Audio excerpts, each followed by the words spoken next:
I'm going to get some vegetables from Aunt April. You sit on the bench there and don't wander off. I'll be back in a few minutes. Sure, whatever.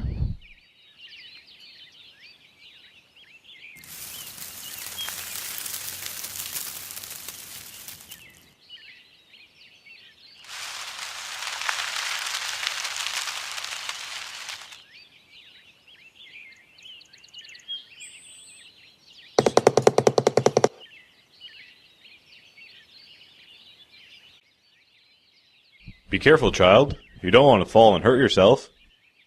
What? You can talk? Yes, I can talk if you choose to listen. And if you choose to listen, I have a story for you. Oh, great, a story. Please tell me the story. Okay. I have been standing here in these fields for many, many years. Some might even say 100 years. I have seen seasons come and go.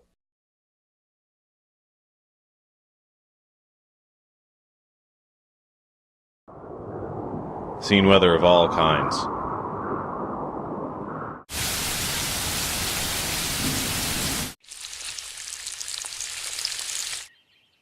But one thing that's been here all these years is the farms. From the time I was a young sapling, I've been watching over them through the years. Back in the day of my youth, two farms sat side by side and did things the same good old-fashioned way, growing a mix of crops. And pasturing critters from time to time, too. Each year, the farmers saved seeds from their crops and planted them again the following year. Some seasons were good, others were, less than good, but it always balanced out. The variety of crops meant that no matter what the weather, something would always grow. And saving seeds every year and planting them out allowed the plants to adapt to these very fields over time. Imagine an all-natural, custom-designed plant.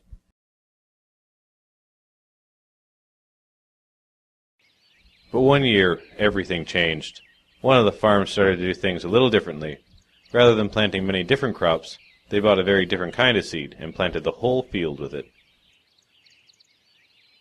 It grew like wildfire that first year, a whole field filled with the same thing.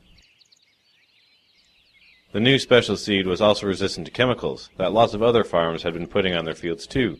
The chemical killed the weeds, but the plants did not die. The only catch was that each year the farmer wasn't allowed to save his seeds anymore. Each year he had to keep buying seeds from the same company. He was happy at first and seemed to be doing so much less work than his neighbor. Chemicals replaced all the hard work. Big machines could now work the fields right from the beginning to the end of the season. And his crops seemed to be doing well. Until one year, when a big drought hit the land, almost all the farmer's crops died. While on his neighbor's farm, a few crops suffered, but the others were all right. She had planted many different kinds of vegetables, all kinds in many different shapes, colors, and sizes, including some that were even resistant to heat. The next year, a big hailstorm came and blasted through all of the fields. The farmer's crops were all but destroyed, while some of his neighbors managed to pull through because of the diversity of her crops. In any given year, some of the crops might not do as well, but because of the diversity, it's no big deal if one variety doesn't like the weather that year.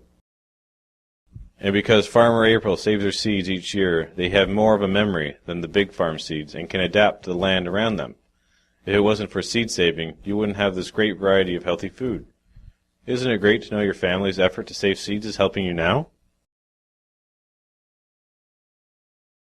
So today, these two farmers have decided to go into business together, saving seeds and saving the world's food. Saving seeds is an important part of keeping food local and keeping communities, not corporations, in charge of food. I never knew there was so much to learn about plants. I've only told you a little, as there are many things to learn, and saving seeds can be an adventure. Thanks for the story. I better get back to my mom before I get in trouble. Take care, child, and help spread the word about saving seeds. I have the vegetables for the week, so come along and we can head home.